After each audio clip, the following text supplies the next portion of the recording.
السلام علیکم ورحمۃ اللہ وبرکاتہ۔ آج ایک نئی ویڈیو کے ساتھ حاضر خدمت ہیں۔ ویڈیو کا ٹاپک ہے ذاکر نائک کی پاکستان آمد اور اس کے چاہنے والوں کا خوشیاں منانا۔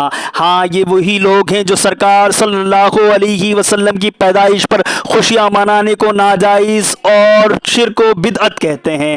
ہمارا ان سے پوچھنا یہ ہے کہ کیا ذاکر نائک کی پاکستان آمد پر خوشیاں منانا قرآن و حدیث سے ثابت ہے؟ چلیں یہ بات تو چھوڑیں، اب ذاکر نائک نے پاکستان آتے ہی دیا ہے ایک فتویٰ، جس میں حضرت کہہ رہے ہیں جن جانوروں کا گوشت مسلمان کھاتے ہیں ان کا پیشاب پاک ہے، تو پھر اپنے ولی کی بات مانتے ہوئے سب آج سے جن جانوروں کا گوشت کھاتے ہیں ان کا پیشاب پینا شروع کر دیں۔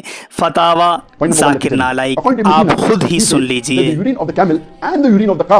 It is not najis, it is tahir, it is pure.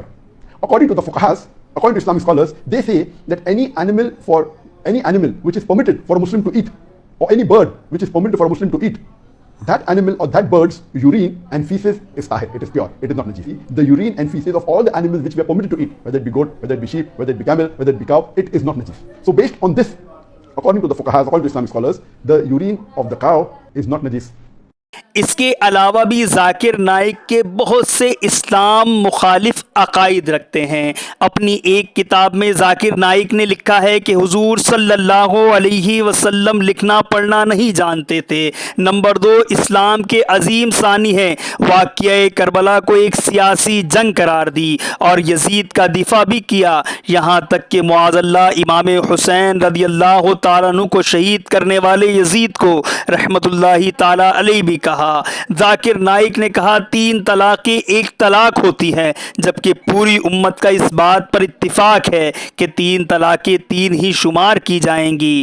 حضور صلی اللہ علیہ وسلم کی ولادت کی خوشی منانے اور اولیاء کرام کے مزارات پر جانے کو شرک قرار دیا۔ نمبر 5، ڈاکٹر ذاکر نائک نے یہ کہا کہ فجر کی سنتیں پڑھنا ضروری نہیں، ان کو صرف مولویوں نے ضروری قرار دیا ہے۔ فجر کی سنت پڑھنے کی تاکید خود نبی پاک صلی اللہ علیہ وسلم نے حدیثوں میں بیان فرمائی ہے۔ ایسی اور بھی بہت ساری کفریاں اور غلط باتیں ذاکر نائک کی بیان کی ہوئی ہیں، یہاں صرف چند باتیں میں بیان کر رہا ہوں۔ اور ایک اور بات، اس سے بڑی بدبختی کیا ہے جو بندہ حسین کو چھوڑ کر یزید کو امیر المومنین مانے اور آپ کہیں یہ ہمیں اسلام سکھائے گا، جس نے جنت کے سردار حسین ہیں ان کو شہید کرنے والے یزید بدبخت رضی اللہ تعالیٰ عنہ کہہ کر جنت کی امید رکھنے والے کس منہ سے جنت میں جائیں گے؟ نبی کریم صلی اللہ علیہ وسلم کو مر کر مٹی میں ملنے والا کہنے والے کو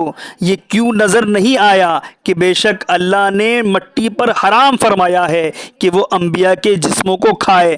بھائی میں کوئی عالم نہیں، لیکن مجھے اللہ نے عقل دی ہے، میں خود کیوں نہیں سوچوں گا کہ بتوں کو نبی کہنے والا ہندوؤں کا اعلیٰ کار تو ہو سکتا ہے لیکن اسلامک اسکالر نہیں۔ میں نہیں کہتا فلاں کو سنیں فلاں کو نہ سنیں، اپنے ضمیر سے پوچھیں کہ آج کے دور میں محمد صلی اللہ علیہ وسلم کو ماننا بھی ہمارے لیے ضروری نہیں کہنے والا آپ کو اسوہ حسنہ کیسے سکھائے گا؟ آپ بھی سوچئے، 15 لاکھ مسلمان کرنے والے جھوٹ میں نہ آئیں، حقیقت دیکھیں، اہل بیت کی دشمنی میں پڑھ کر اپنی آخرت خراب نہ کریں۔ قبر میں انہیں حسین کے نانا نے آنا ہے، نہ کہ ذاکر نائک نے۔ آئے بات کو سمجھے، جذبات اور گالیوں سے جواب نہیں دیا جاتا، تھوڑا دماغ اور استعمال کریں کہ آپ دفاع کر کس کا رہیں؟ کیا آپ نبی پاک صلی اللہ علیہ وسلم کو جواب دے سکیں گے؟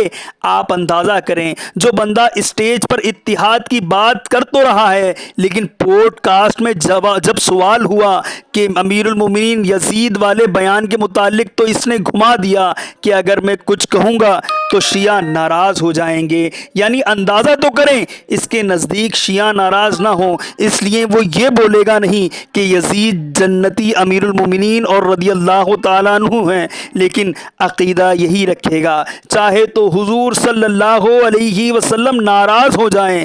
حضور صلی اللہ علیہ وسلم اور اہل بیت اطہار کے دل پر کیا گزرتی ہوگی جب کوئی آپ کی اولاد کو بے دردی سے شہید کرنے والے کو رضی اللہ